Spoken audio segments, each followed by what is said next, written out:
said, now I would like to hand over to Sarah. So Sarah is our president of VPF, and she's also currently the manager at Ben and Company.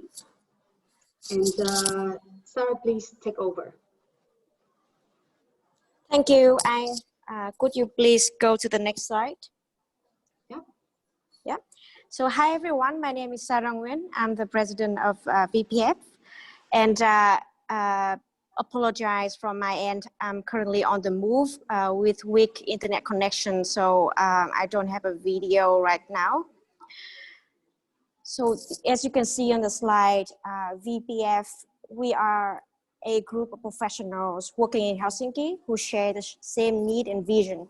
We want to have a very strong professional community where we support and help each other grow in our career and life. To be frank, working in Finland as an expat, left alone it's very difficult, like left alone to thrive in our career. VPF was officially created this July in order to help people like us. So our mission, can you go to the next slide, is to promote personal and career growth of Vietnamese professionals in Finland and contribute to business community. At our core, our association exists for the Vietnamese professionals. However, I believe that the value we will create will expand beyond this target group. I think this event is a clear evidence. We have in this virtual room people from many different backgrounds, different years of experience, both students and professionals. We welcome you all to join our events, regardless of your background and level of experience, as long as you have a growth mindset and a learning attitude.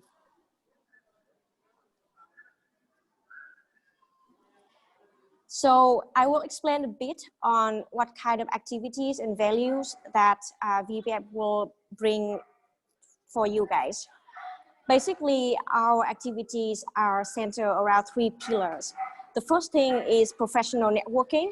So we want to provide a platform where like-minded professionals can get to know each other.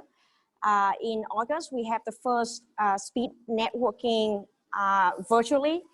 And in the future, hopefully we'll be able to hold in-person networking events next year. Secondly, we have the personal development area, which is very big for us. We will provide opportunities like this seminar for you to learn more on many things. You can hear about experience from successful people. We can learn skills that we can teach each other. We also have community projects where we would help communities besides the Vietnamese professionals. And in our near future, we will have events for Vietnamese students to look for the first job. Maybe to be more concrete, you can look at the next slide. So this is by no means exhaustive or by confirmation, but this is what we plan to organize in the future. Some examples. You can see in each team, there's different event series. So first of all, on professional networking, we will provide more opportunities to meet people. Secondly, on the personal development, we'd have different series that would bring more learning opportunities. So this event is part of the financial success series. It's the first one to introduce to the basic concept of investing. We're planning to bring even more tactical learnings in the future. So next year, we're planning to hold a workshop on financial modeling for retirement, which will show you step-by-step example on how to plan for your own savings and expenses for your retirement. We also want to invite people to share more experience and learnings on real estate investment. There's other interesting series that we're going to organize. We have Path to Success, where we would invite more experienced people to share their insights on different topics. For example, personal leadership, consulting as a career fast track. We are thinking to organize more events around like how to succeed in Finland as a professional in different industry by different topics. Another series that would be quite interesting is executive series. We hopefully will bring the role models in our community, the Asians, the foreigners, expats who have made it in Finland, have achieved certain success, to come and share with us their learnings, their experience and advices. And finally, we would have a series on skill booster where we would share very practical skills, for example, negotiation, structure, problem solving. In our pipeline, we're thinking on community projects. We will have one event next year specifically for students. We would have people to come and share how to get the first job with the perspective of people who are now on the other side of the table, who are acting as recruiters. As I said, this list is not exhaustive. This is some inspiration that we are having right now. We might even have more interesting event in the future. So please make sure to subscribe to us. And how can you participate in this exciting movement? In the next slide, and could you please help me to? Yep. So of course you are welcome to join our events as guests. If you are more experienced professional, we would really appreciate you to contact us and share your knowledge as a speaker. Actually, Bao, the speaker of this event, he has been super proactive. He reached out to us and shared with us his passion on personal finance and help people to learn more about this topic. So thank you, Bao, for your proactiveness. You can also volunteer with us. So we're always looking for people to help us with our operations and event organizations. So you're welcome, just contact us, send us an email. And more excitingly, we are thinking to launch a membership program for 2021. So what is the membership program? So basically, we will charge a small fee for people to join. And as a member, you would enjoy a lot of benefits. You would have access to member exclusive events. You would have discount to our open events next year. We would also launch in the future the mentorship and buddy program for our members. The reason why we decided to choose the membership model is because based on our research, association with a membership model would attract more people who are actually committed to learning, and the members would foster stronger bond with each other. And over time, they would help us to organize higher quality events. Of course, your membership fee would help us to cover our operational costs because we are a nonprofit. But our ultimate goal is to really create an organization with high quality events and the members who are actually very committed to their own growth and to support each other in the community. So our registration will start in November, and we would send more information to you guys. So please stay tuned. And I'm really glad to see so many of you on this event, and I hope to see even more of you in the future. So now I will hand over to Anh to continue to the main event, which I think is super, super useful. All right, so here is the main part, and that is basically the reason why you are here. Bao is our guest speaker, and he also Vietnamese, and he moved to Finland in 2011. Bao did his study, both bachelor and master degree at Aalto University with a major in finance. He has experiences with the financial industries and currently working as a controller at Stora Enso. And also in the last couple of years, Bao has very hands-on experience with investments, specifically in Finland. And it is very nice of him to share, to come here today and share with us his knowledge and experience. So Bao, the floor is yours. Yep, thank you, Ms. Phương Anh. So good afternoon to everyone. My name is Bao, and I'm glad to join you here today to discuss about this topic, Personal Finance 101. So yes, Phương Anh has introduced me. So I am no professional trader or investor, just a 9-to-5 guy, and try to make the best of my monthly salary. So that's why I would like to share my experience with you, and hopefully that you can find something useful to you for your own. And now I would take over the screen, so let me know when you can see mine.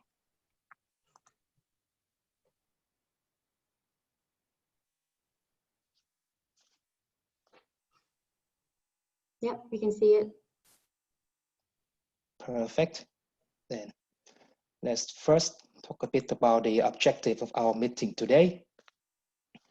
So today meeting, I would like to bring or to make us become more conscious about our personal finance, as well as to be aware of the different popular investment options that are available to us here in Finland. So we will go through this topic. First of all, how to set our financial target and plan to achieve that target. And then we take a look at how we can manage our monthly spend, make sure that we save enough. And then last but not least, we will take a bit look into these investment options, including saving account, investing in individual stock, or investing in a mutual fund in ETF. And also we touch a bit on real estate or buying a house in Finland. So this will be a very basic introduction into these investing options. So if you are an experienced trader or investor, then probably you would be more interested in our future event in the series, where we will take a deep dive into this more specific investment topic. Okay, so we have set the bar and the objective for the discussion. Let's get started. First of all, personal financial target and planning. So why do we need to manage our money? Why do we need to invest our savings? Many of us can say that we want to achieve financial freedom, or we want to become financially independent, or put it simply, we want to be rich. But then, is it 100,000 euro enough? Or is it 500,000? Or is it 5 million euros? Of course, the answer is personal. It's up to every one of us. However, finance is a game of numbers, and we cannot work with such ambiguous goal. We have to have something specific, something quantifiable. For example, you could say that, okay, my goal is to retire in 20 years and have a passive income of, I would say, 2,000 euro per month for my retirement. So that is something that we can work with. Only if we can understand exactly where we are and where we want to be, then we can recognize the gap between those two positions, and we try to make up a plan to close the gap. And usually the plan will involve two things. First of all, how much you need to save every month. And secondly, how can you roll your saving through investment? Now, maybe let's take an example. So if I say that right now, I have 10,000 euro in my saving account, and that I would like to retire in 20 years with 500,000 euro in my bank account. And if I assume that I can invest and make a return of 5% a year, this means that, for example, if I invest 10,000 euro at the beginning of this year, then I would expect to have 10,500 euro by the end of this year. So that's what 5% return means. So if I put all of these figures into a calculator, and you can find many of these calculators on the internet. So this is just one of them. So the calculator will give you exactly the figure that you need to save and invest every month. For this case, it would be 1,167 euro. So actually, it's not much. It's something, but it's not out of our hand. You know, if you have like 2,000 or 2,500 euro as a monthly income, then saving 1,200 euro is something doable. It's not too hard. But one more thing that I want to stress here. So if you look at the breakdown chart on the right-hand side, you can see the blue part or the starting amount. That is the 10,000 euro that I currently have in my bank account. It only accounts for a very, very small part in the total result. So it means that it doesn't matter if you have 10,000 now or 50,000. It doesn't matter where you start. But if you look again into the chart, and you can see that more than 40% of the end result come from the interest part, or actually it is the return on your investment. So the most important thing here is to invest your saving and make sure that you get a decent return rate. It doesn't matter where do you start, but it's more about how can you invest your saving. But this is just my example. Then how about yours? Let's see how your goal look like. So if you can go to this menti.com website with your mobile device or your laptop, and then just enter the code here, you'll be directed to a poll where you can input your goals. Let's see how it looks like. And maybe Phương Anh, if you can help me on this one. Sure.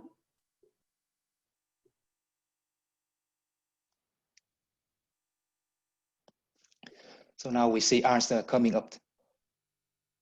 30 seem to be the most favorable figures.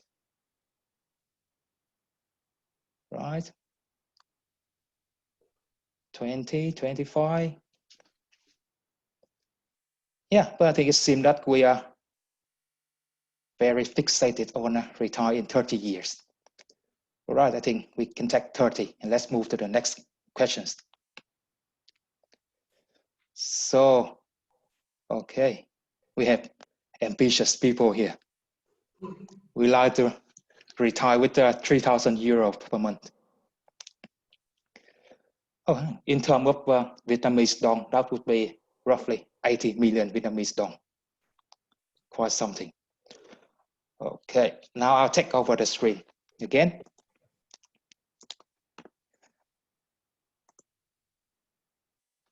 Okay, so our typical kind of expected salary after we quit our job is, roughly 3,000 euro per month. So if we put 3,000 here, so if we multiply that for 12, so we will need 36,000 euro per year. And if we take into account the tax rate of 30% and also the return rate from our investment of 5%, that means that we will need a little bit more than 1 million euro before we retire. So if I take this figure, 1 million euro, I will just round it down a little bit. And if we put that into the calculator right here, so 1 million euro. And just say that now I have 10,000 euro in my saving account. And the majority of us want to retire after 30 years. So I'll put 30 years here, and let's keep the return rate at 5%. And let's see how much we need to save every month. So now it is calculating.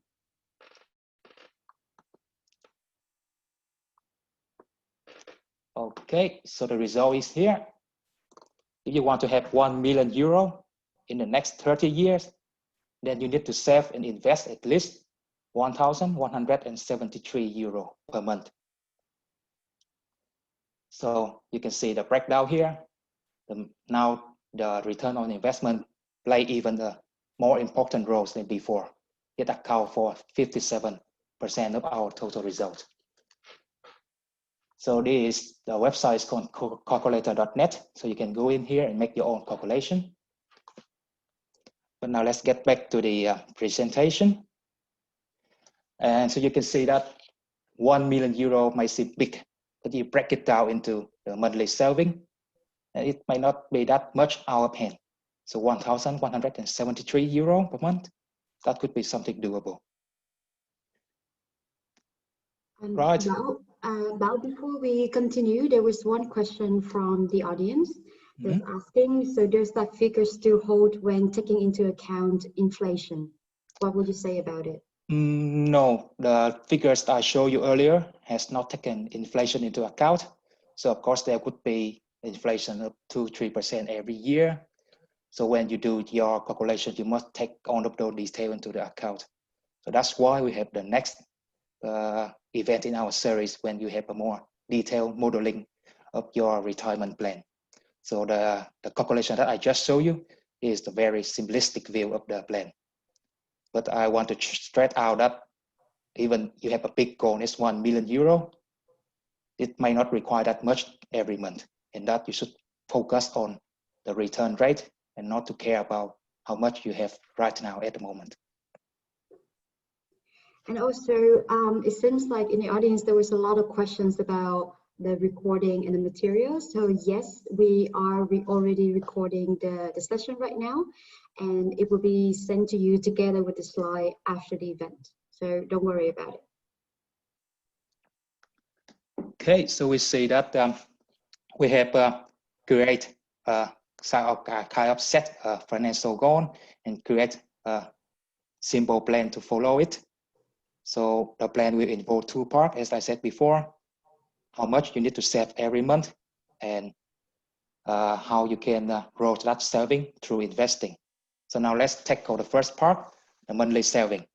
How can we manage our spend so that we can save enough for the investment? So the model that you are seeing here, we call this the 50-30-20 models.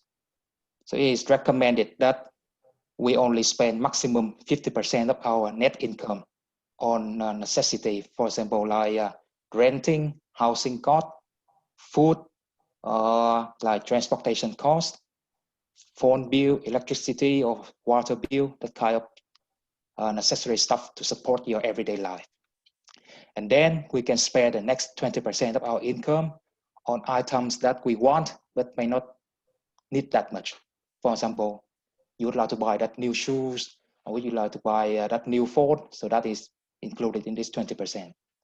And then the expert, they suggest that we should save at least 30% of our income for investment purpose.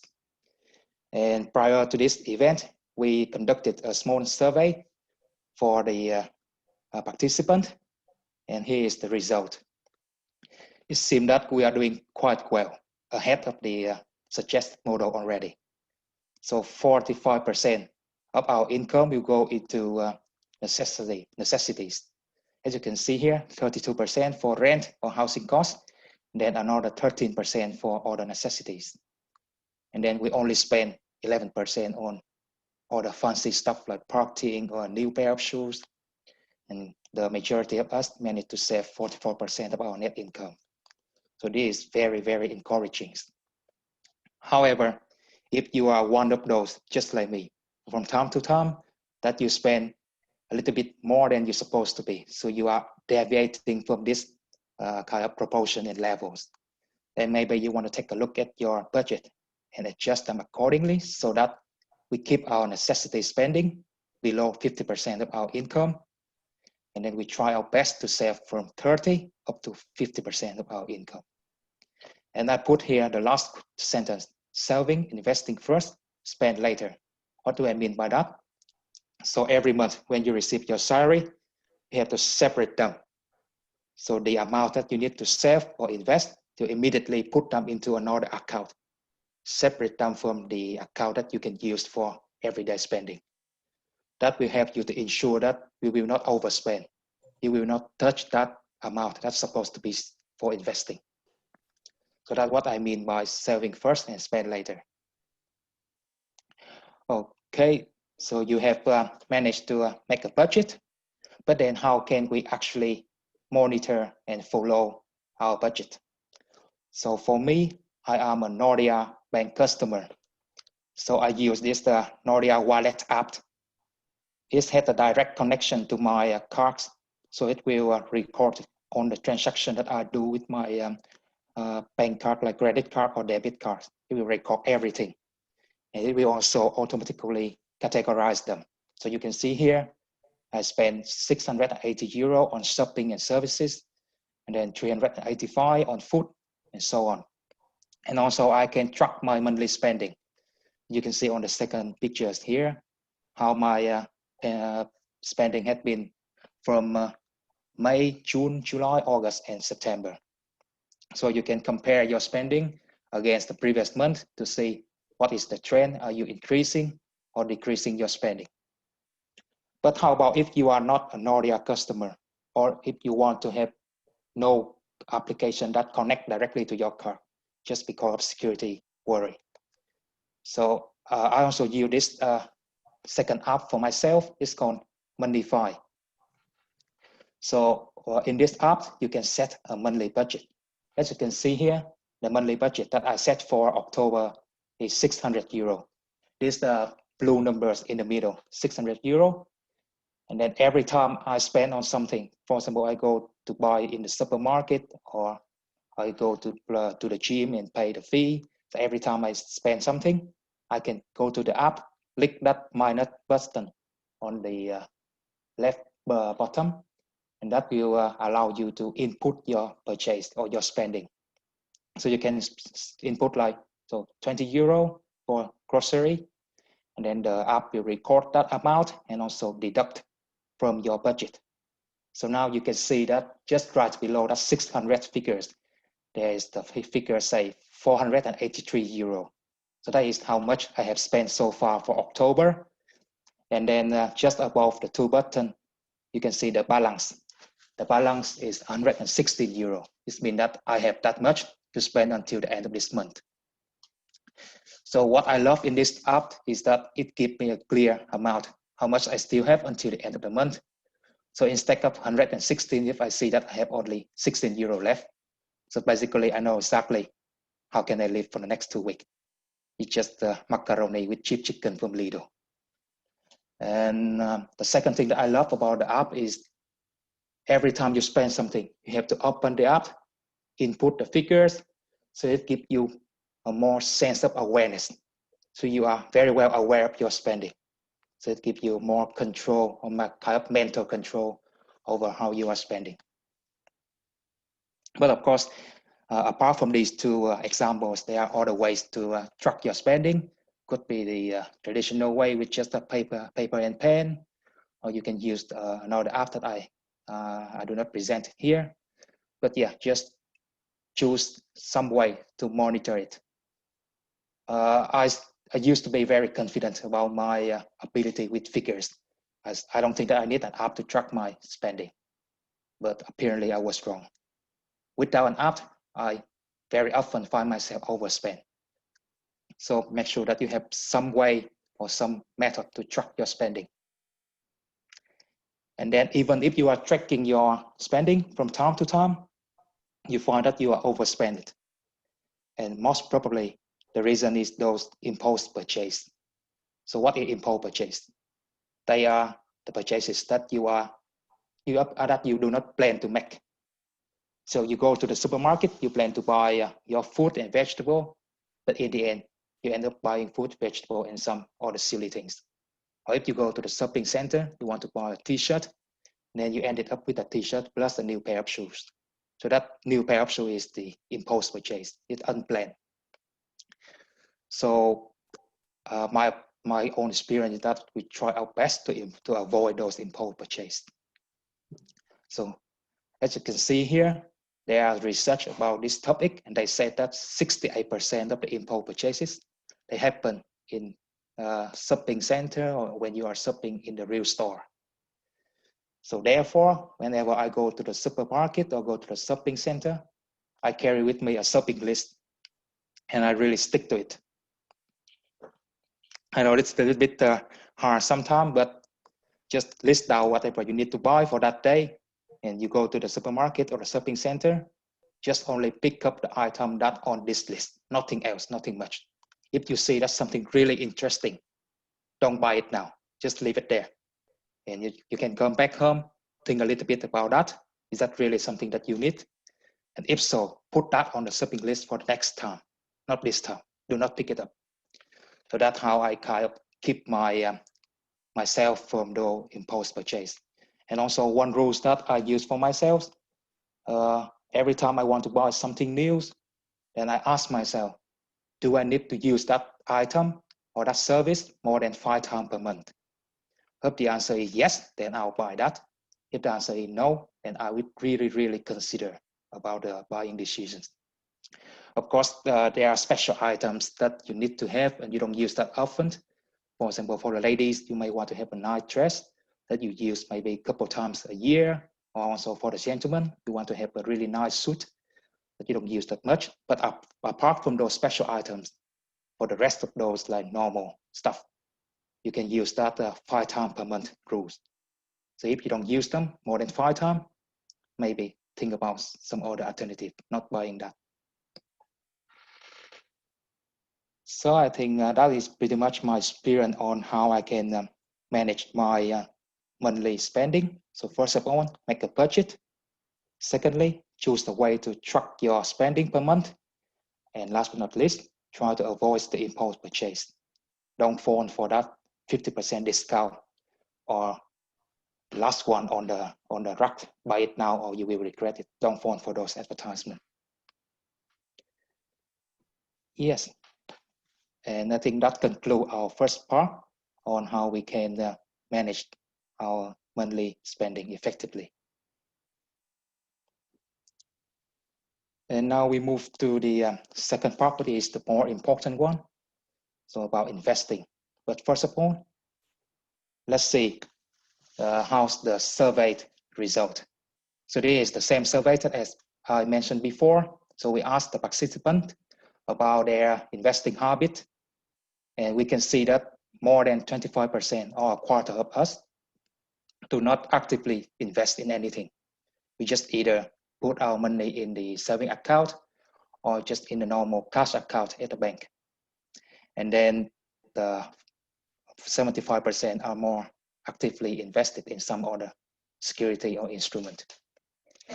And there are two things that I find interesting from the survey result. So first of all, we see that the ladies seem less likely to invest than the men. And also the ladies seem to be more interested in saving account. I can see that 20% of the female respond that they will put the money into the saving account, while only 10% of the male said so. But anyways, my kind of takeaway point here is that we should not have this 25%. All of us should invest in something. And the reason is that investing will give us a chance, first of all, is to win against inflation. So what is inflation? Inflation is just the decreasing of your money value. So you can see an example here. This is taken from a Nordea website. So if you have 10,000 euro in your account, and then if we assume an inflation rate of -2% every year, then after 10 years, the real value of the money in your account is only dropped down to 8,171 euro. So basically you are losing your money. Or actually you are losing the value of your money day by day due to inflation. And for Finland, for the last 10 years, the inflation rate has been quite stable at the 1% level. But how about in Vietnam? It is, for the last 5 years, was somewhere between 3 and 4%. So it's just not reasonable to put your money there in the bank account without investing, because that means that you are losing money day by day. And then another reason that you should invest is that invest gives you a chance to grow your money, to reach your financial target much quicker. So you can see here, there is also a simulation from Nordea. So let's say that if you start your investing with 10,000 euro, and now you can see two options, either that you put that in a saving account with an interest rate of 0.05%. So after 10 years, you have roughly 10,500 euro. It's something, but actually it's not enough to even compensate for the inflation. But if you are investing in the financial market, I think in this case, I make an example with the stock market. And the average return rate is 5%. Then after 10 years, you have 16,000 euro. So investing will help you to beat the inflation, to avoid losing money, to avoid losing value on your saving money. And it will also give you a chance to take advantage of the upside potential of the market, to grow your money into something bigger. And we also have this so-called 72 rule. So it says that your money will double approximately every 72 divided by the interest rate years. So for example, if you say that the interest rate that or the return rate that you want is 5%, then you take 72 divided by 5. Then you have 14.4 years. So basically your money will double every 14.4 years. So that is the 72 rules. But in the end, it's just about make sure that you are investing your saving and not just laying them around in the normal bank account or even a saving bank account here in Finland. I don't know so far if there are any questions, Phương Anh, or should we move forward? Yes, so I think you would probably address this later on in the later session, but has been quite an interesting discussion in the chat about different countries would have higher interest rate, even if you just put it in saving account, like 6% or even higher. Yes. So do you have anything to comment on that? Of course, it depends on the countries. So you have to compare the interest rate against the inflation rate on your countries, and also the inflation rates are very much impacted or influenced by the central bank of your country. So for Vietnam, our monetary policy is to control the inflation rate roughly between 2 or 3% every year. So with that kind of instruction from the government, you can forecast the inflation for the coming years and then compare that against the interest rate that the bank offers. But I would say that there is still kind of free lunch here. Like in Vietnam, I will give you an example later. So the interest rate for the saving account in Vietnam will be between 6 and 7% a year. And the inflation rate for the last 3 years has been stable at 3%. So we can see that the difference is already 4%. However, there are a lot more risk if you put your money in a saving account in Vietnam than here in Finland.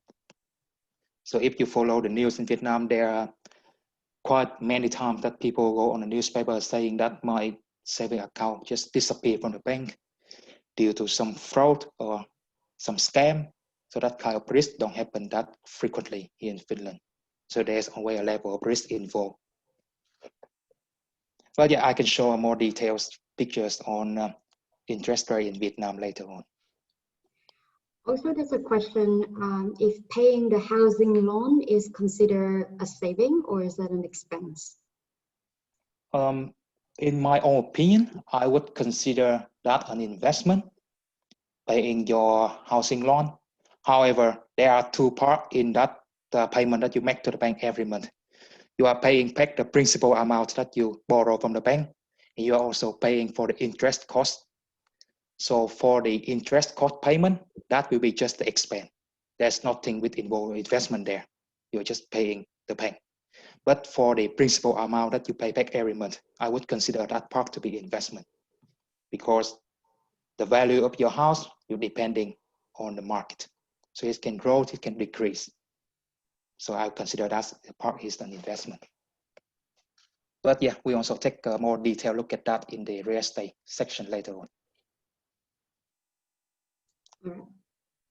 Okay, so we are now, I decided to have a break here, but as we just started, so how do you guys think? Do you want to have a break now or later on? Would it be too soon for a break? Maybe just a quick break, like a couple of minutes, in case anyone want to go for a toilet break or get a cup of drink or something. And then we could then return at 10 minutes before 3. How does it sound for everyone? Good? Perfect. Yeah. And see you guys in 3 minutes.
Okay, let's get started again. It's already 10 minutes before 3.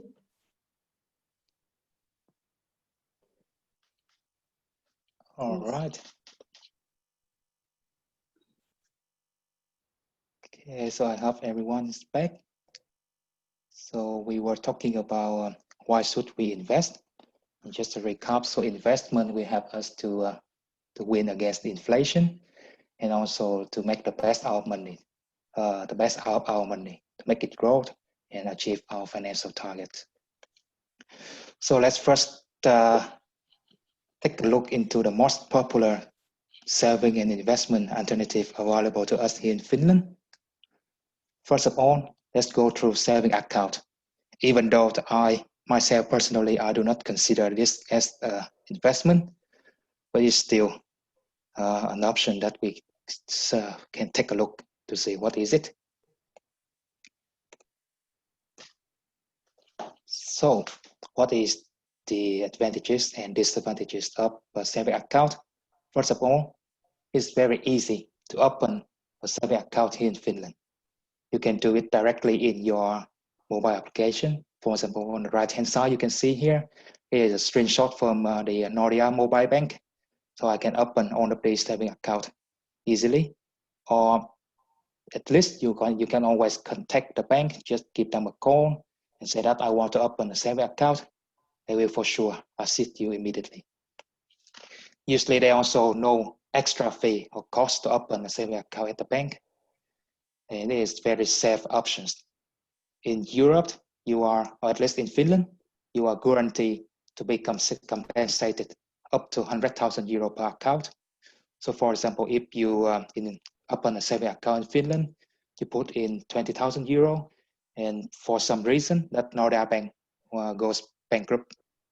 So the Finnish government, they will take over and make sure that they pay back the 20,000 euro to you. So you will not lose the saving even if the bank go bankrupt. And then also there's no need to monitor your saving account. You just put the money there, and there's no need to trade or to kind of monitor every day how it look like. Just leave it there. But then on the other hand, with saving account, you can earn very, very minimal return. So here I listed from 0.05% and up to a maximum of 2%. And as I said before, sometimes that return rate is not enough to compensate for the inflation. So some of the example that I pick up from Nordea is this Nordea Perp account, which offer you a 0.05% return. And then they also have this Nordea Flexi Deposit or other fixed term saving account, for example, like 6 months, 12 months, 24 months. And then they also offer this ASP account. I think this is not only for Nordea, but also other banks in Finland. So this is a special account that is tailored for the house buyers. So if you want to buy a house in the near future, after 2 years or so, then probably you want to look into this ASP account. However, personally, I would not use the saving account in order to grow my money because as you see, the return rate is just too low. But I would use this account to store my money temporarily. For example, before I'm looking for an investment opportunities and I need some place to store my money. I don't want to put that in the same account as my spending because I may overspend it. Or it's had direct connection to my card. So if I lose the card and somebody pick it up and use that, they can withdraw a lot of money from my account. So I usually transfer my money to this Nordea perk account. So just to separate them from the normal account, let them stay there maybe for a few weeks or a few months before I can find better opportunities to invest them. So they more or less like a separate pocket that store my temporary money. That's what I use the saving account for. And then as you asked just earlier about interest rate in all the countries. So here I have a summary of the interest rate for multiple banks in Vietnam. And you can see that for the 1 year duration, they offer usually vary from 6% to 7.5% interest rate.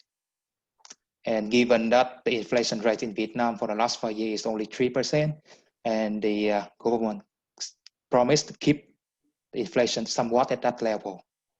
So it could make sense for some of you to actually have your Vietnamese saving account. For example, if you need some money when you come back to Vietnam to visit your family, or you want to have like investment in Vietnam afterward, after you return from Finland, then maybe you can consider open a saving account in Vietnam. And I guess that would be the same for all the countries. I don't have all of the information of all the countries here, but just take a look at your the banks in your country, what kind of average interest rate they are offering, and then take a look at your central or national bank. They will have details on the inflation and what is their intention on the inflation. Will they keep this at this level, or will they try to increase or lower it? And then you can make the comparison for your own. Yeah, so that is all about saving account. Summarize, I do not use saving account to invest, but rather to store money temporarily before I can find a suitable investment options. Now we can move to the stock market investment, individual companies. I think this is the most interesting part. So many of us, when we think about investment and investor, we always dream up being able to win the stock market and make huge money from the stock.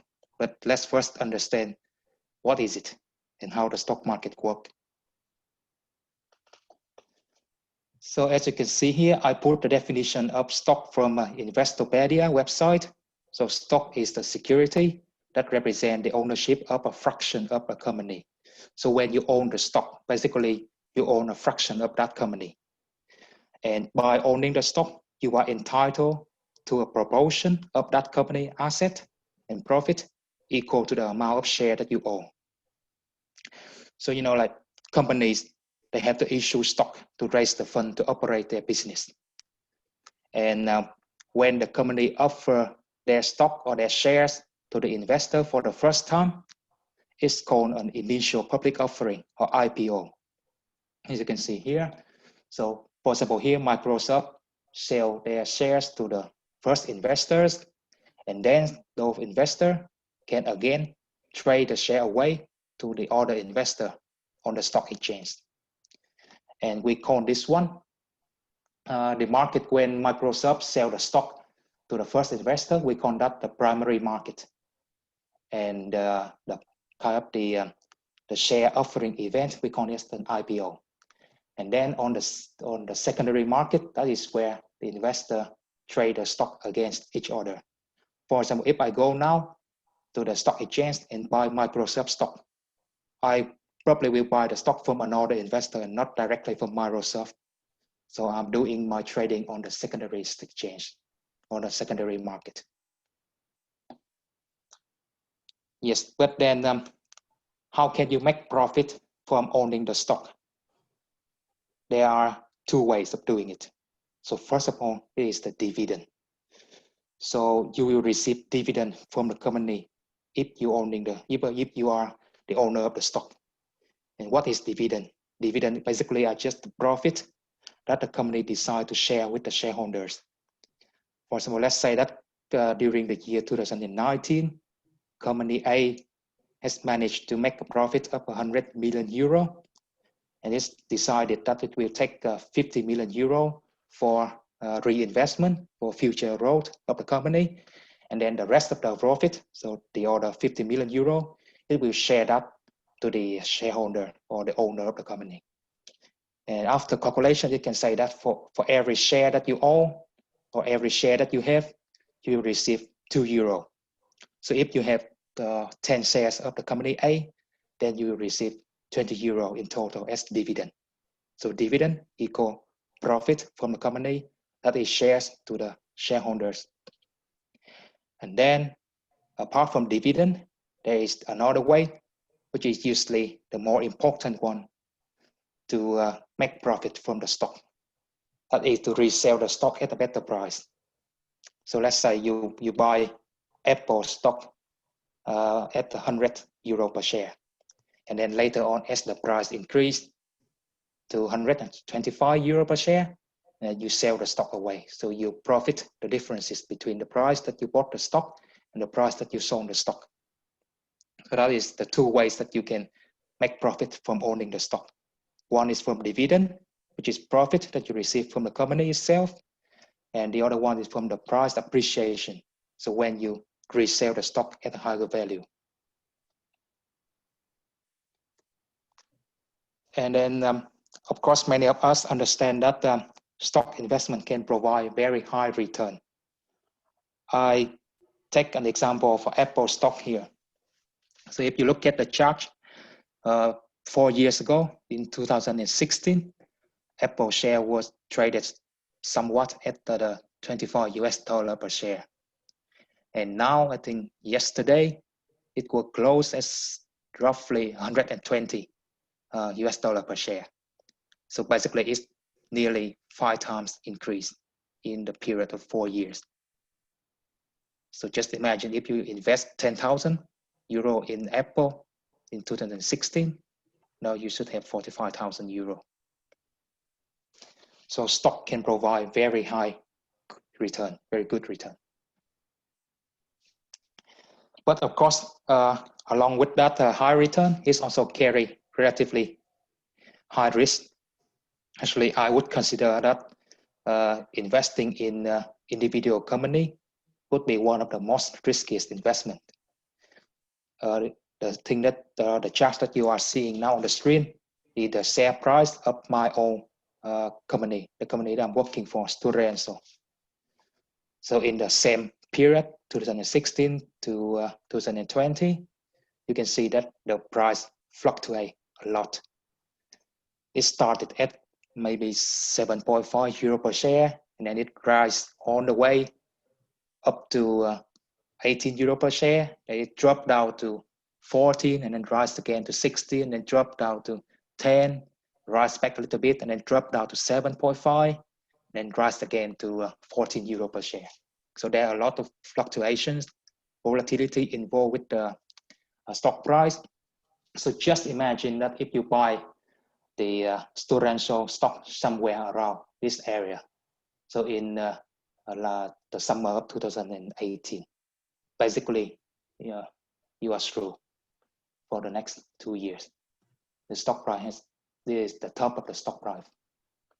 So there are a lot of risk involved with buying individual company share.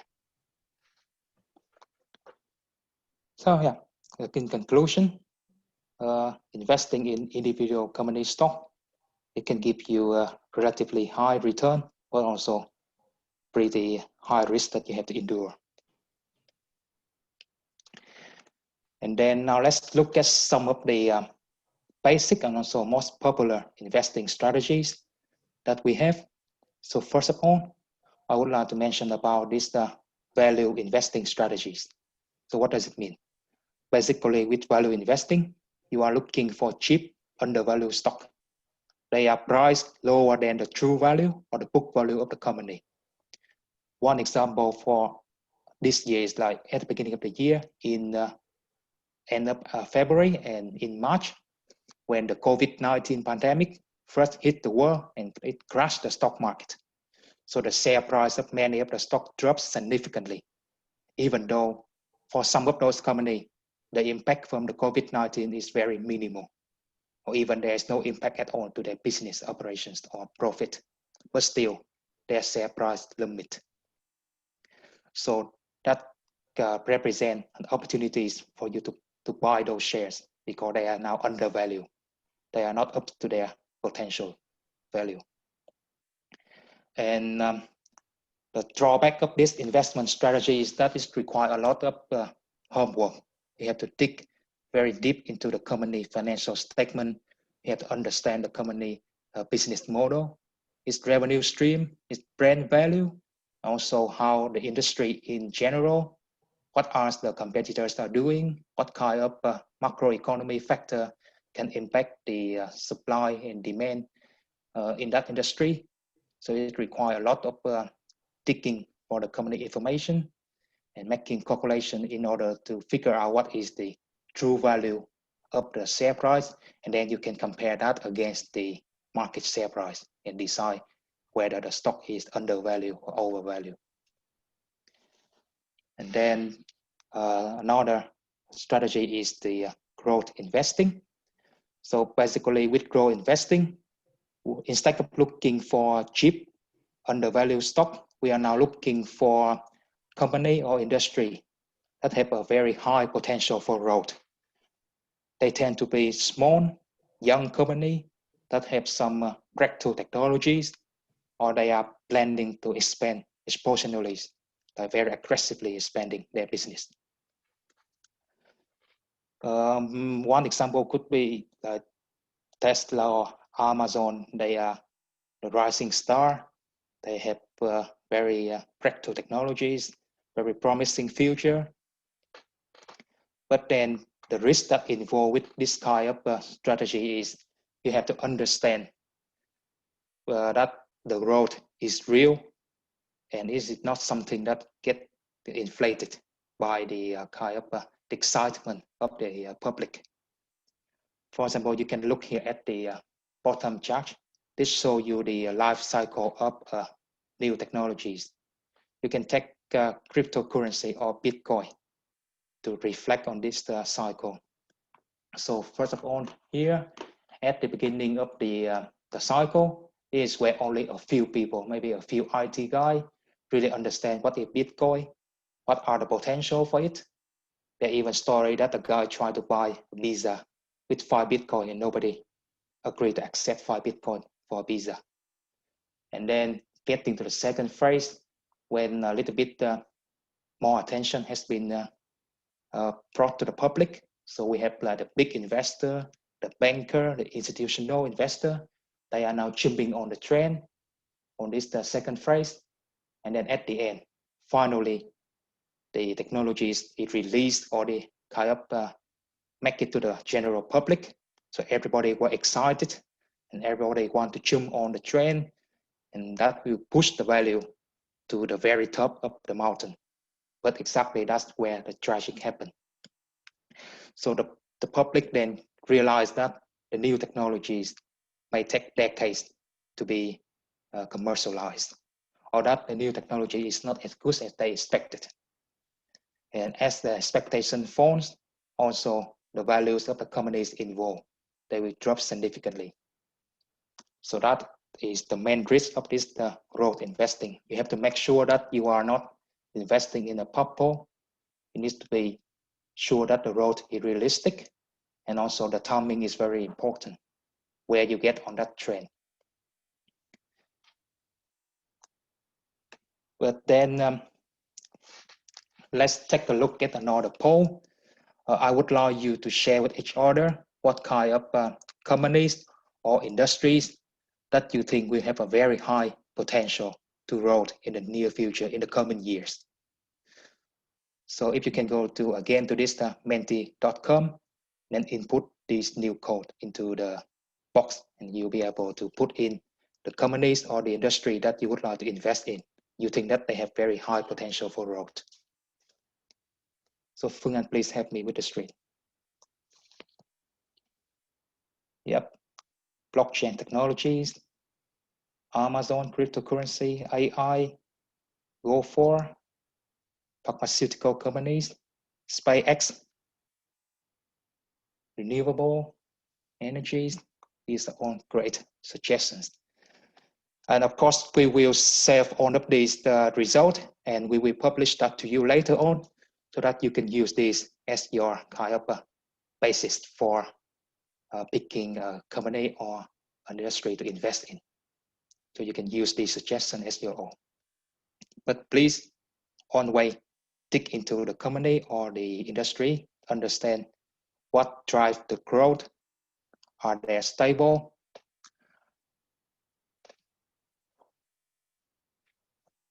And are they realistic?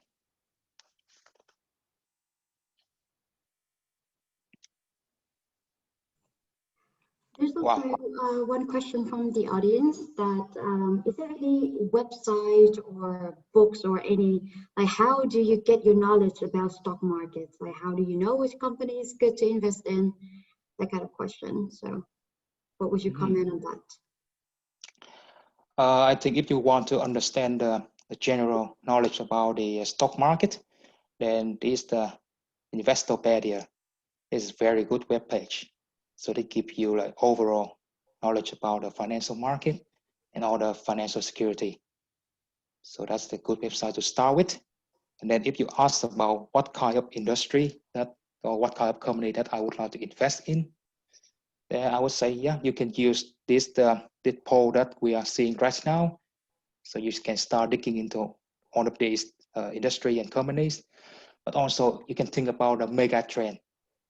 So if you Google mega trend, you can see there's a lot of results that will indicate the inevitable trend for our world in the next few decades.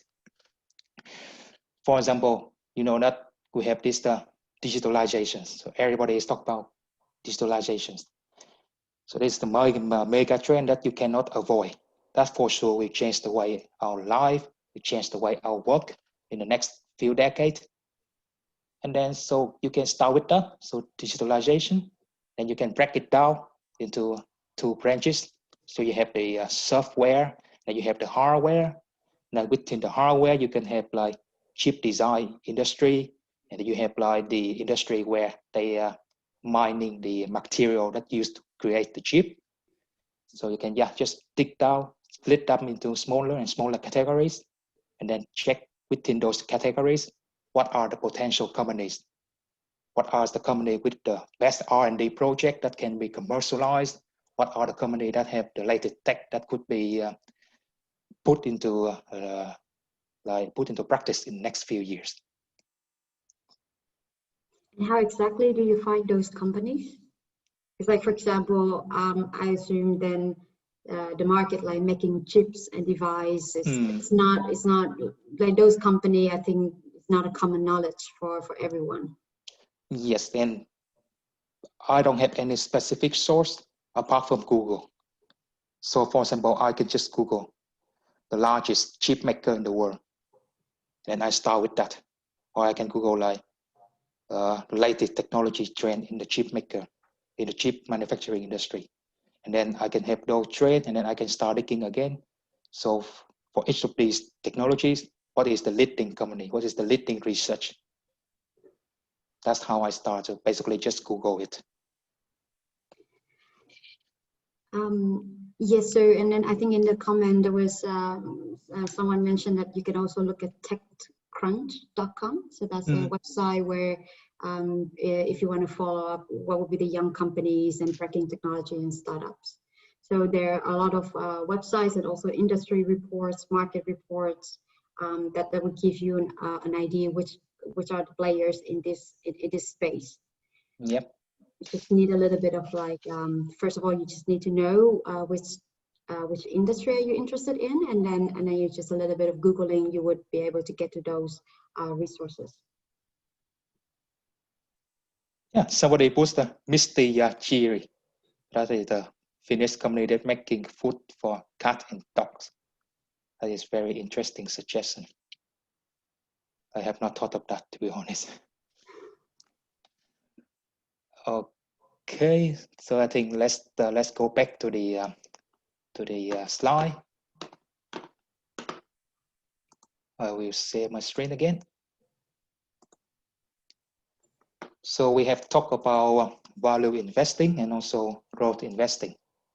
And the third strategy that I would like to bring to your attention is the technical analysis. So the technical investor, they trade stock actively based on the signal from technical analysis using the stock price. So they do not care that much about the true value of the company or the business, but they only care whether the stock will increase or decrease in the near future. They are looking for pattern. They're looking for trends, for momentum, for reversal movement of the stock. They basically just studying the stock price, the historical stock price, and try to predict how it will behave in the near future. So there are a lot of techniques that they would employ. Actually, there are just too many of them.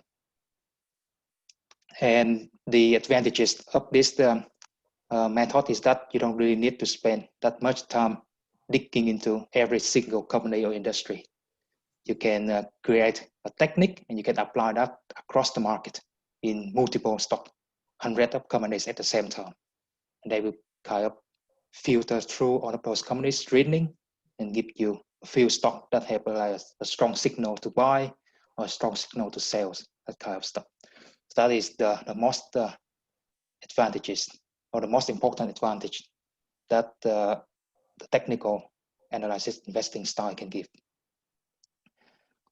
But then one thing, if you are following this technical investing strategy, then it is essential that you pay attention on the commission fee or the brokerage fee, because you make a lot of transaction or a lot of trading.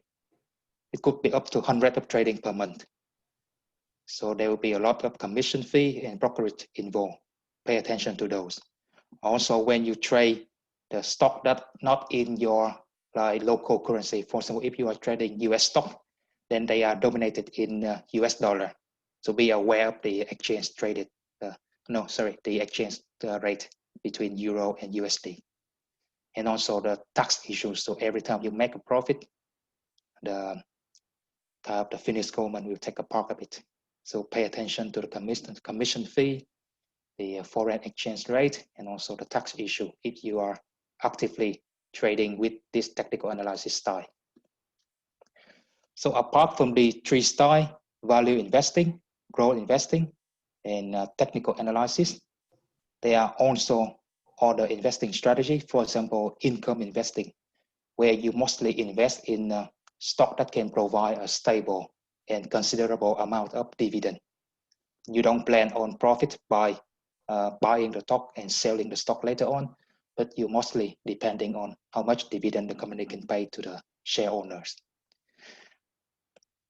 How about if you are not you don't have enough time or interest or even capability to dig into the financial statement of the company, understanding their business model, understanding their road, and you don't even want to touch those technical analysis.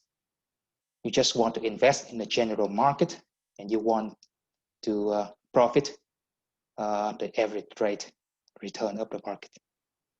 You don't want to double your portfolio. You just want to make 7% a year. So that is where the mutual fund and exchange traded fund come into help. So these are very, very efficient instrument if you want to invest in the general market instead of individual company. But first of all, let's take a look what are these. So both mutual fund and ETF or exchange traded funds, they allow investor to invest in a basket of stock. So you can invest in multiple companies at the same time instead of just invest in one company. So just imagine if you have 4 other friends, so there are a total of 5 of you, and then each of you will invest in one different company A, B, C, D, and E. So now, instead of doing that, you can pool the money all together into one fund, and then that fund will invest in those 5 companies, and then that fund can be divided into 5 equal parts. So each part will be dedicated to one of you. So basically now you are investing at the same time to 5 different companies, instead of just into one company as before. So that is the basic concept of how the mutual fund and ETF works. So as I stressed before, they are very efficient investment options that allow you to diversify your investment across the market. They also do not require you to actively monitor or trade them that much frequently. But then what is the difference between a mutual fund and an ETF? So you can see here, a mutual fund is usually more actively managed. It will follow some specific strategy in order to beat the market. On the other hand, an ETF is usually designed to be a passive fund. You just track a market index. You just try to maximum your exposure to a specific industry. And with the mutual fund, every time you want to sell or buy your share in the fund, it will be executed once a day at the closing of the trading day. But then for ETF, they are traded on the market just like a stock. So you'll be able to buy and sell ETF throughout the trading day. And because it is traded like a stock on the market, you have to pay the commission or the brokerage fee every time you buy or sell it. For the mutual fund, yeah, there's no commission fee to be paid, but you have to pay the management fee. So the management fee is the fee that you pay to the fund manager.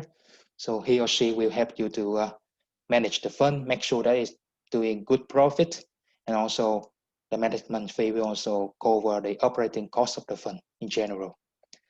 And for some mutual fund, they will require you to pay an entry or exit fee. So when you want to buy into the fund or when you want to withdraw your money out of the fund, you have to pay some small fee in order to do that. With ETF, you don't need to do that. There is no entry or exit fee. And usually due to their passive nature, ETF has very low or even zero management fee. And so for most of the mutual fund, there is a minimum investment amount applied. It could be 100 euro, it could be 1,000 euro, but for some fund it would be as high as 10,000 or even 100,000 euro. So if you don't have enough money, then you cannot invest in those mutual funds. For ETF, there is no minimum amount. As long as you can afford one share of the ETF, then off you go, you can buy it. There's no minimum investment requirement. And then for the mutual fund, by regulation, they are required to disclose their portfolio compositions once per quarter. So you only see their exact composition or portfolio 4 times a year. But for ETF, you can always know exactly what kind of company they are investing in. So my kind of guideline for mutual fund ETF is that always prioritize an ETF. So if you want to explore, for example, if you want to invest in the general US stock market, try to find an ETF that can serve that purpose. For example, an ETF that's tracking the S&P 500 index, which is the 500 largest company on the US stock market. So just try to find an ETF that suits your need first. Only in case that you cannot find such ETF, then you turn to the mutual fund. And especially one more time, so if you just want to get the market average return, then go for an ETF that tracks the market index.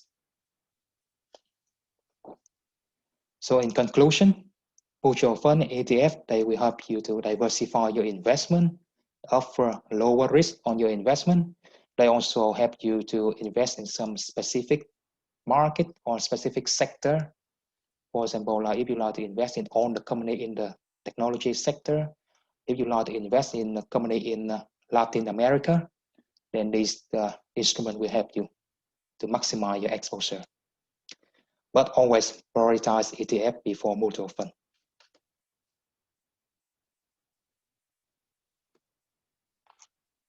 And so how can you find that kind of information about mutual fund or ETF? So usually I will go to these two websites. Morningstar and maxfund.com. They will allow you to look for or stream through all the available mutual fund and ETF on the market.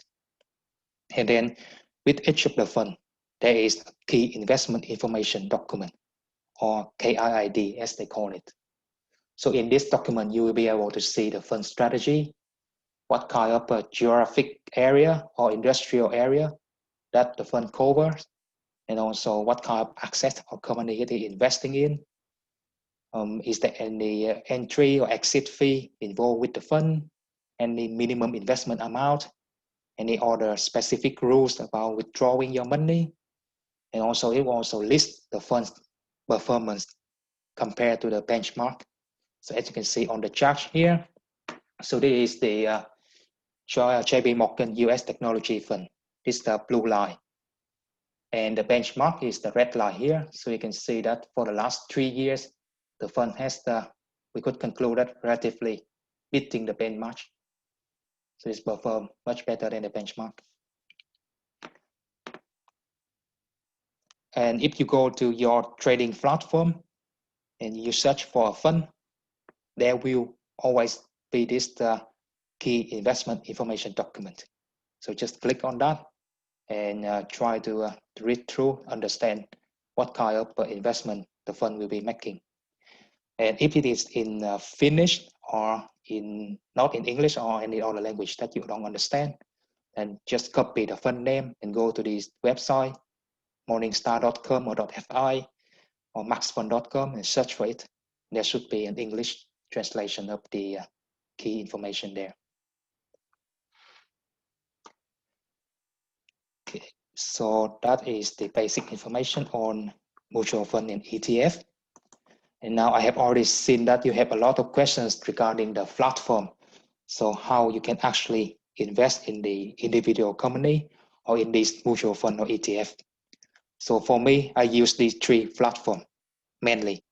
So first of all, I have Nordea trading platform, which is my bank. So I have high trust in Nordea. It's my bank, so I don't worry about losing my money or having problem with transfer money back and forth.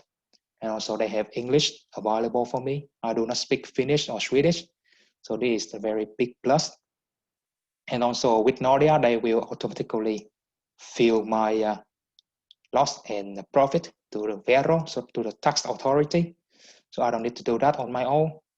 But then the drawback of Nordea is they have such a slow, and I would say that very unfriendly interface.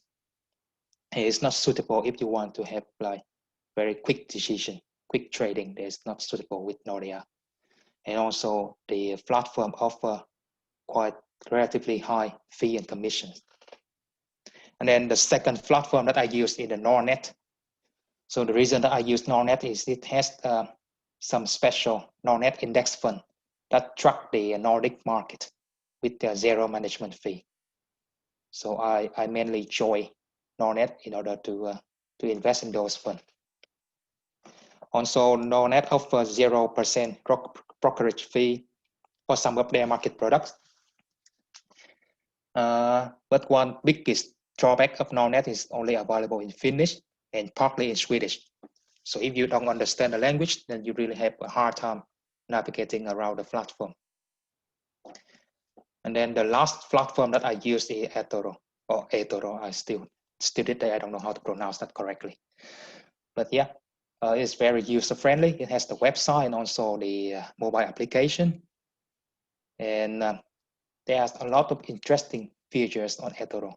So you can copy a portfolio of another investor.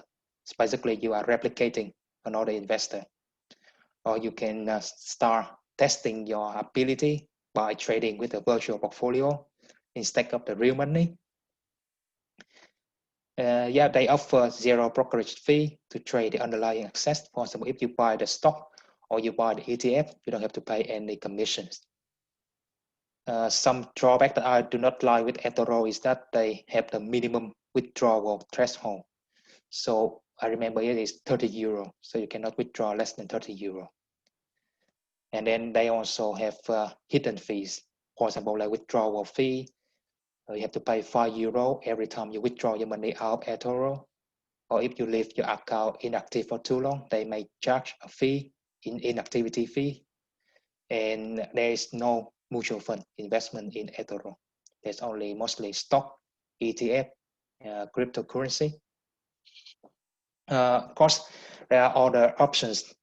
There's other platform, for example, interactive brokers or DeGiro. But as I do not use them that frequently, so I don't bring it up here. But I think DeGiro is something very interesting that you also want to take a look at. Okay, so that is the last slide in this stock investment and mutual fund. Now we will touch on the real estate, how we can buy a house or an apartment in Finland, and what kind of calculation that you may want to do before you buy your first house or apartment in Finland. So there's an old saying in real estate that don't wait to buy real estate and wait. I personally find this sentence very interesting and somewhat applicable.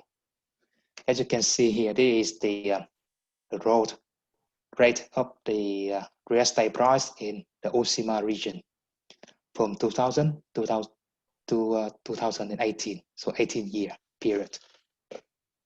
As you can see here, even during the financial crisis area, 2009, the road rate doesn't drop that much. So on general, it's quite a stable rise. So you can say that on average, the real estate price in Helsinki metropolitan area has grown approximately 4% every year.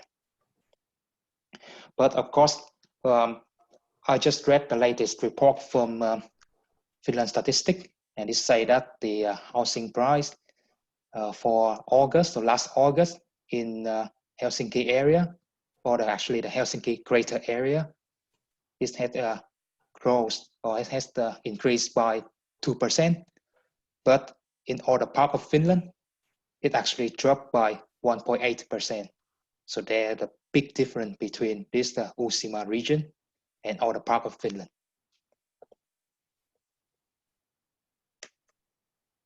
Okay, so buying a house in Finland. Finland has a very unique housing system. So you cannot really buy a house in Finland, unlike in Vietnam or in many other parts of the world.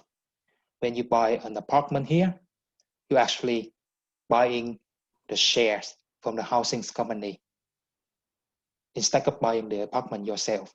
So just imagine, like in my building, it has 100 apartments, and then it has a housing company that oversees the entire building. So if the company decide that, so now 1 square meter equal 1 share. So if I want to buy a 50 square meter apartment in this building, basically I am buying 50 shares from that housing company and not the apartment itself. So it's a bit different from the Vietnamese system. But still, you can buy the real estate, the actual real estate, if you are buying the omakoti or your own detached house. So that is when you buy the house and also the land that comes with it. You are not buying any shares from the housing company. You're just buying the house. So I listed here the 5 most popular house types in Finland. First of all, you have this omakoti or the detached house. And then the second type is this the paritalo or the duplex house. So basically they just put 2 houses next to each other. And then you have this the rivitalo or row house. So multiple house side by side forming a row. And then we have luhitalo. I'm not sure if the translation here is actually correct. I see that it is used on many websites, so I just put it here. But from my perspective, luhitalo is just like rivitalo put on top of each other. And they are usually constructed using wood instead of concrete. And last, we have the normal apartment building, or kerrostalo in Finnish. So they are basically just the normal building with a lot of apartment in it. So before our event, I see that a lot of people are questioning about whether you should buy a house or you should rent a house. So here I make a simple calculation comparing the cost of buying a house and renting one from Sato. So Sato is a very big housing provider here in Helsinki region. So I just look on their website and I find that there's one apartment in Helsinki and in Espoo area, so near the transportation hubs. So it's not so far away, and it's pretty new. It was constructed in 2019 or 18. So the average price that Sato is offering is 920 euro per month for a 2-room apartment, roughly around 45 square meter. So 920 euro per month. So let's say that you intend to stay in Finland for the next 3 years. So you need to rent that apartment for 3 years. So the total cost you have to pay to Sato, roughly 33,000 euro. So that is the option of renting. Then how about if you want to buy your own home? So when you buy your own apartment, every month you have to pay the maintenance fee to the housing company to take care of the general management of the building and all the stuff. So I make the assumptions that the maintenance fee on average would be roughly 4 euro per square meter. So for a 45 square meter apartment, that would be 180 euro per month. And then you have to make, you have to borrow your money from the bank. I assume that the apartment will cost something like 110,000 euro. And you have 20,000 euro upfront, then you have to borrow 190,000 euro from the bank. And to borrow that, you have to pay interest to the bank. And I put here the interest rate to be 0.7%. So for the next 3 years, the interest fee per month would be 106 euro. So in total, the monthly cost of owning your own apartment is 286. And please be aware that it is just the cost. This does not include the principal amount of the loan that you have to pay back to the bank. This is just the maintenance fee and the interest cost on your borrowing. But then apart from that monthly cost, there also is the one-time financing fee. So when you open the mortgage with the bank, they usually charge you something to open the mortgage account. In my case, that was 200 euro, but here let's put it 300 euro. And then let's get to the interesting part is the price change impact. So this one. So this price change impact will be influenced by 2 factors. First of all, it will be influenced by the depreciation rate. So the value of your house or your apartment will decrease by time, just because your apartment getting older, the material getting older, and there are tear and wears here and there. So it will lose the value as year go by. So I assume that the depreciation rate would be minus 2.5% every year. But then the price of your apartment will also be impacted by another factor, that is the real estate market growth rate. I have 3 scenarios here. So we can see that the worst scenario is that the market actually decreased. So it grows at a minus 2% every year. So if it grows at a minus 2% on top of this 2.5% depreciation, so now the value or the price of your apartment is losing minus 4.5% every year. So basically, when you sell the apartment after 3 years, you will lose 27,000 euro. But in the second scenario, when the market growth rate is 0, so basically the price of your apartment will only decrease by the depreciation amount, minus 2.5% every year. So you will lose a little bit more than 15,000 euro when you sell the apartment. And then in the last scenario, when we assume that the market will grow at a 2% rate, so the price of your apartment will only drop by a little bit more than 3,000 euro. And then we also have to consider the selling fee. It is the fee that we need to pay to the broker to sell our apartment after 3 years. Of course, you can do everything on your own, so you can take care of the customer or the potential buyers and do all the paperwork. as we are foreigner and we don't speak the language that fluently, or we are not familiar with the paperwork here in Finland. So usually we need to involve a broker in between to help us with the kind of paperwork. And they will ask from 2 to 4% on the total sale price of the apartment. So I put here 6,000 euro as the expense to the broker. So in total, if the market decreased at the 2% level, then it will cost you 44 or 43.7 thousand euro for if you want to own your own apartment for 3 years. But if the market remain the same, then it will cost you 32,000 euro. But if the market increase, then it will cost you only 19.7 thousand euro. So you can see the difference between the options of having your own apartment compared to renting one from Sato. The reason that I said before, so I consider this an investment because the value can change depending on the market growth rate, as you can see here. And of course, this is the very personal calculation that you have to do on your own. What kind of houses that you are looking at, how much is it to buy and how much is it to rent, how many years you plan to use that in Finland, and also what is the area that you want to live in, because the price can fluctuate quite much between the areas. Yeah, so it will show you how the renting and owning the apartment compare to each other. But still, if you are fixated on buying your own apartment, so these are the basic steps that you need to go through. So first of all, you need to make the initial search. You have to understand what kind of house do you want, how many rooms is it, how big is it, what is the locations, what is the conditions, how old is the apartment or the house. And remember that houses that is a little bit more than 25 or 30 years old, they usually require some major renovation in the near future. So my personal opinion is to steer away from those too old buildings before they have the big renovation, because the renovation can cost quite much. A pipe renovation for a 40 square meter apartment can cost up to 50,000 euro. So you do that initial research and you have an idea of how much you need to buy the apartment. So let's say that the average price of the apartment that match your requirement will be around 200,000 euro.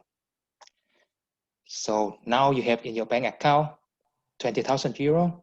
So basically it means that you need to go to the bank and ask them to lend you 180,000 euro.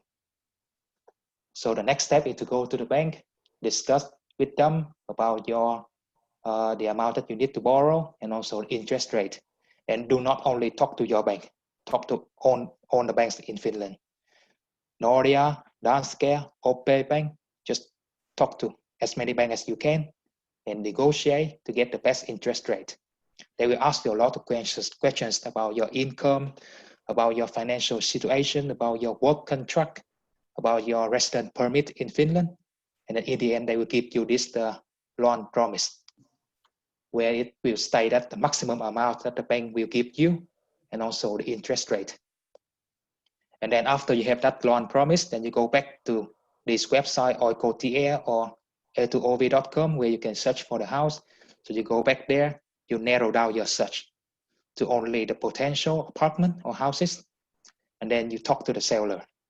So ask them to send you the necessary document, including the housing certificate, the plan for past or upcoming renovations, and also the financial statement of the housing company.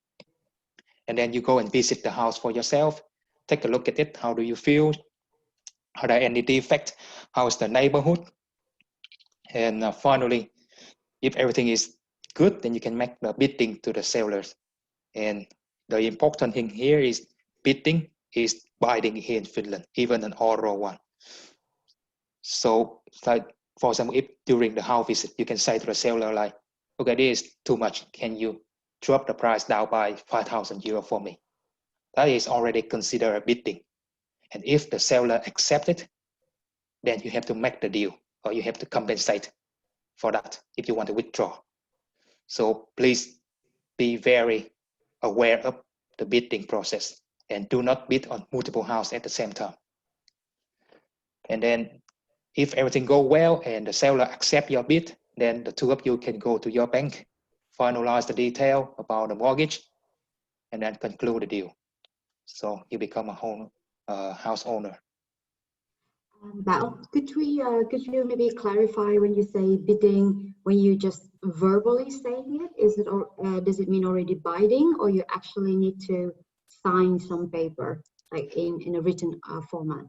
Yes, the last time I talked to my broker, so they said that technically or like in written in the law, so an oral bidding is already binding. So if you say that I want to buy this house at 100,000 euro, it is considered a bidding already by law. But usually the process is that they will require a written bidding from you. Yeah, so I can also speak from my own experience, is that it's binding when you're actually signing this offer. You're not signing the sales contract yet, but you're signing the offer, and that is binding by law. And if, for example, if the seller agree and then you pull out of that, then the penalty can be up to 15,000 euros. So it's a lot of yeah, so it's quite high penalty. So yeah, just have to make sure before you sign that bidding offer and read everything. But overall, if you just say, okay, you're verbally saying it, or even if you just write in an email, it's still okay. Like, it's not legally binding yet. But when you sign the document, and you will sign it with your electronic identification, so that is binding legally.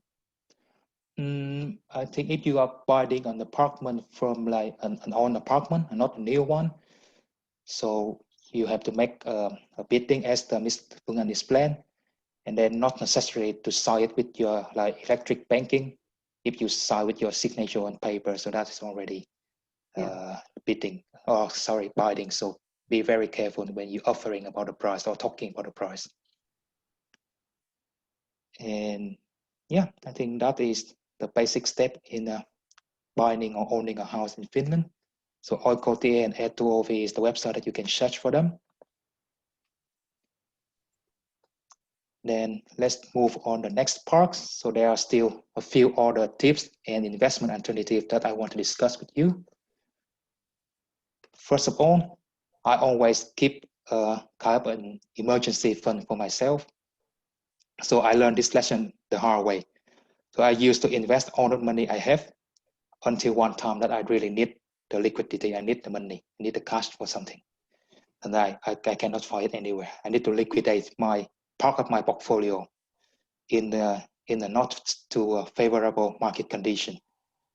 So I learned for myself that I always need to keep something in cash, or not in cash literally, but in an account that I can spend immediately if I need to. And the margin could be that it should cover at least 3 to 6 months of your normal spending. So if you say that you spend 1,000 euro per month on necessity items, then please have an emergency fund of 3,000 to 6,000 euro, just in case. And then the second tip is that I don't know about you, but I see a lot of my Vietnamese friends who do not use a credit card. I think as the Vietnamese, we have been educated by our parents that we shouldn't get involved with borrowing money to spend. But I think credit card is something very beneficial.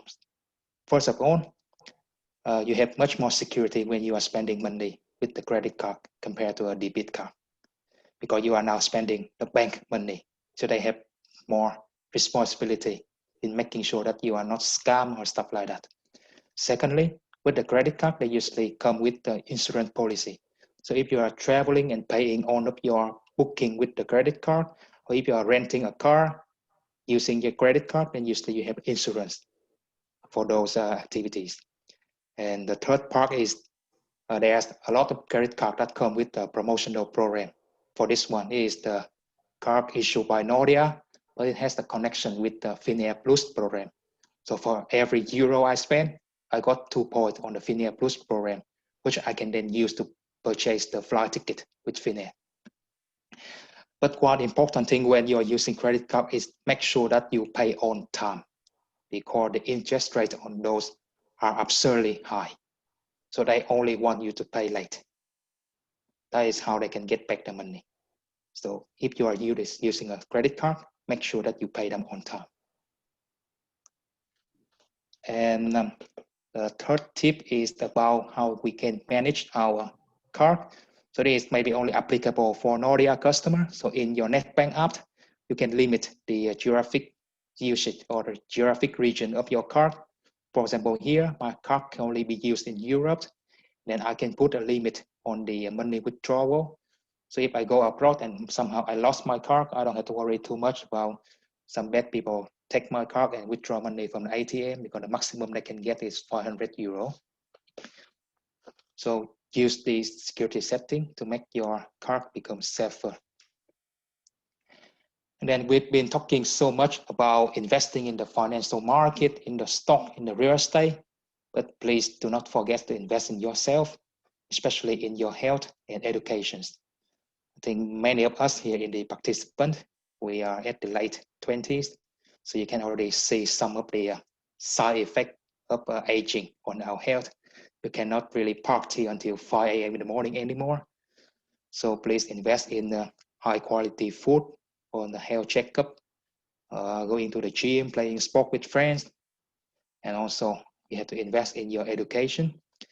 It could mean an advance in your career, or it could open many doors for new opportunities. So taking courses, don't worry about spending 50 euro on Coursera, it will worth it. And as my mom always said, that education investment is the only investment that you don't have to worry about the risk. There's no risk, there's no downside. Yeah, keep investing in yourself. And this will be my final slide for today. So I would like to stress that the takeaway point is to start managing your finance now. Not next week, not next month, but right now, starting now.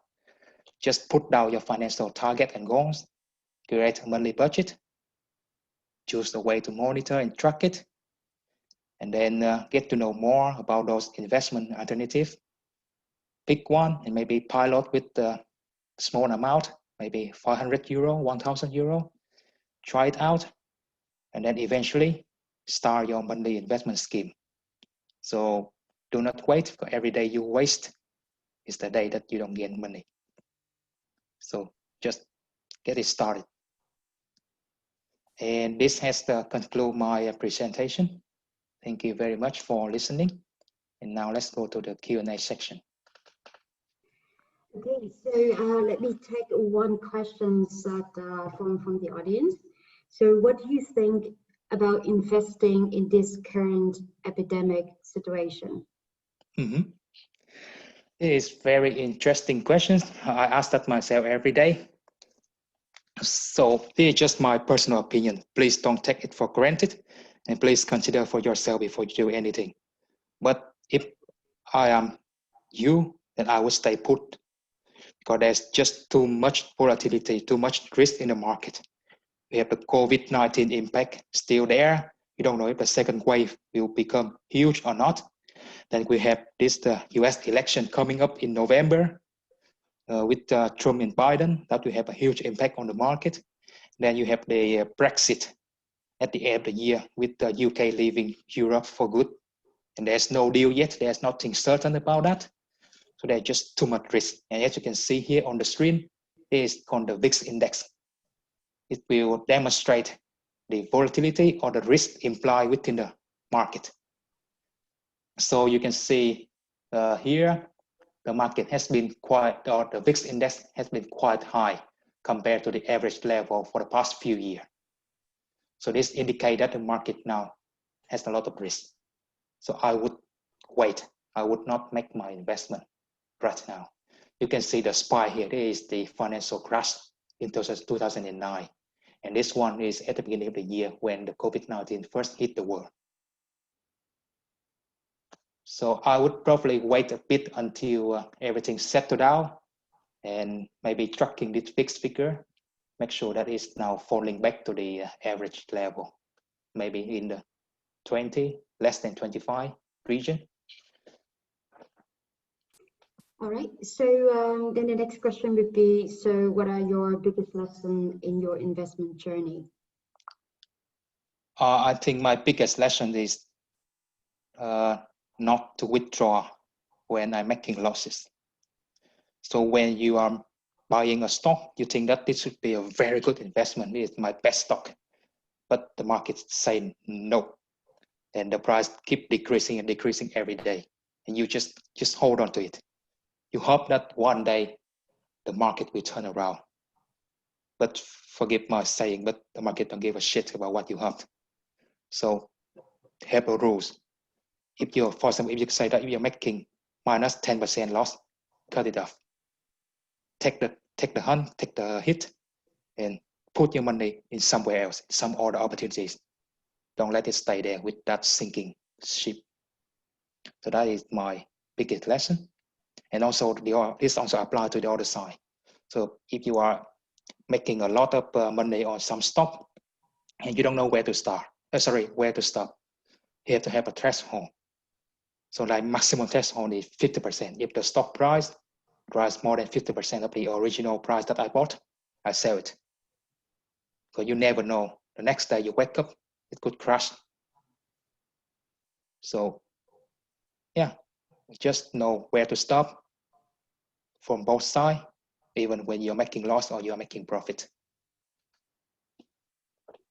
Do you, so just personally, I know this would be, depends on the person, but do you have kind of like a limit that you set for yourself?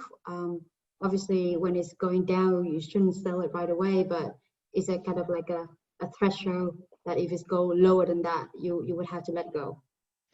I think it depends on the individual stock that I invest at that time. For example, if I use the value technique, and I know that the kind of the correct or the true value of the stock should be this much, so I may linger in the stock profit as long as it doesn't cross that true value that I calculated.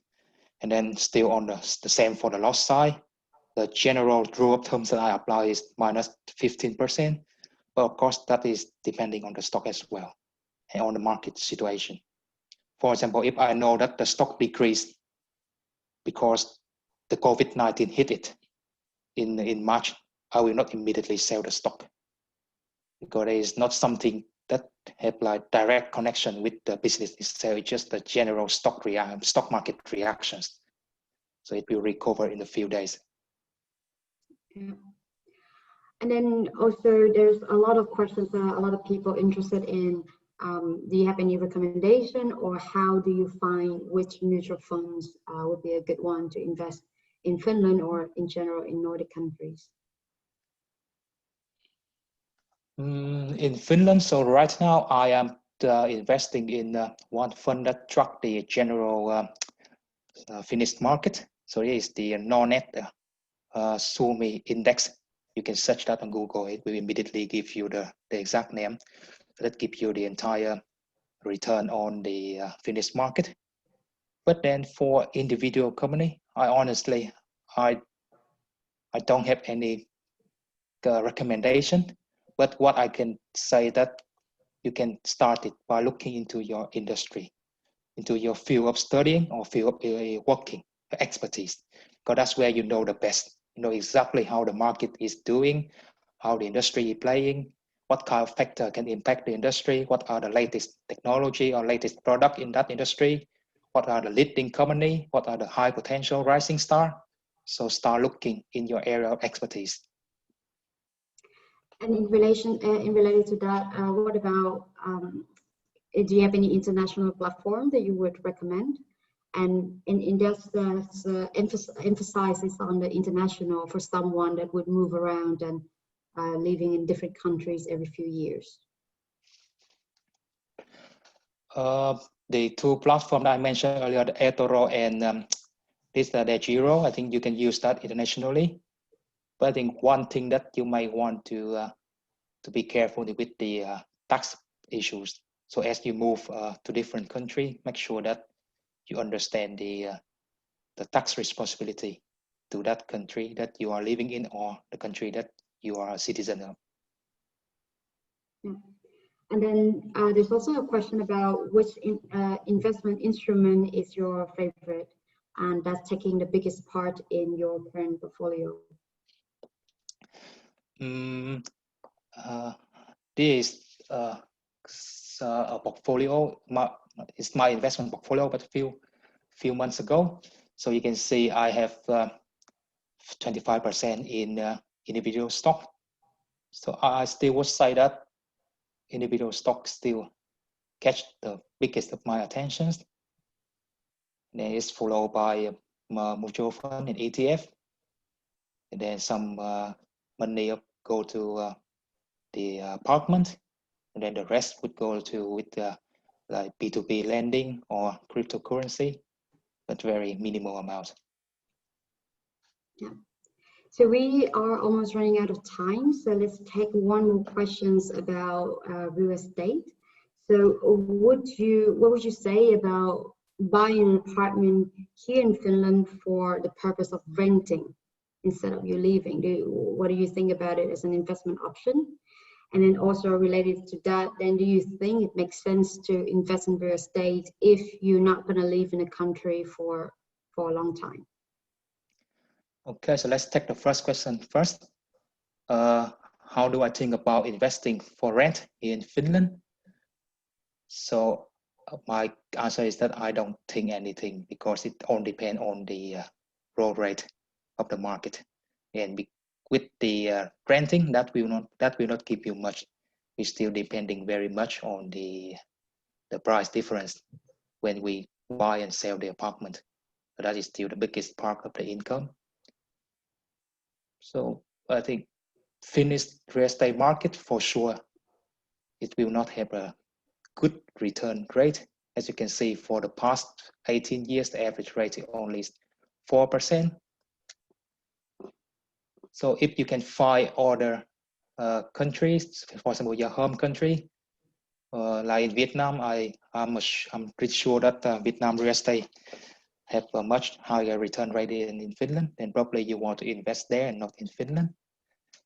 And then regarding if you want to invest here in Finland and then you have to move away, then you probably need somebody here to take care of the apartment, at least to take a look at it every now and then. If the change in the people who rent the apartment, then you need somebody to kind of show the apartment to another potential renter, or to make the paperwork, necessary paperwork.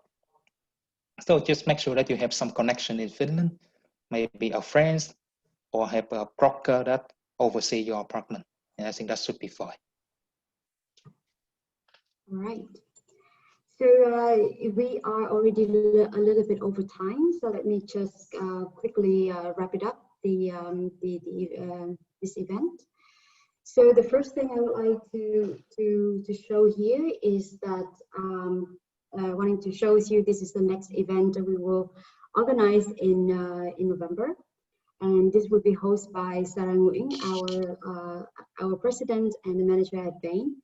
And the topic is about personal leadership and how to operate at your best, because we know that this is coming from her own experience, also coming from when she went to Columbia Business School in the US for her MBA. And the main question is like, how do we master our own goals and emotions and mindsets and motivations so we can operate at our best at work and also in life? So if you're interested in this topic, then stay tuned and follow our Facebook page, and we would have announcement how to register and so on over there. And then another thing that I would like to mention is that thank you so much for the participants for your super active discussion on the chat. We already collected all the comments and all the questions. And obviously, because of the time limitation, we cannot address all of the questions, but we will either have a blog post to follow up with that, or we would organize a specific event to go deep dive into the topics. Like, for example, there's a lot of questions about taxation, and I think that would be an interesting topic to have an event about. So stay tuned on that. And That being said, thank you very much for your participation, and I'm looking forward to seeing you on the next event. Thank you, everyone.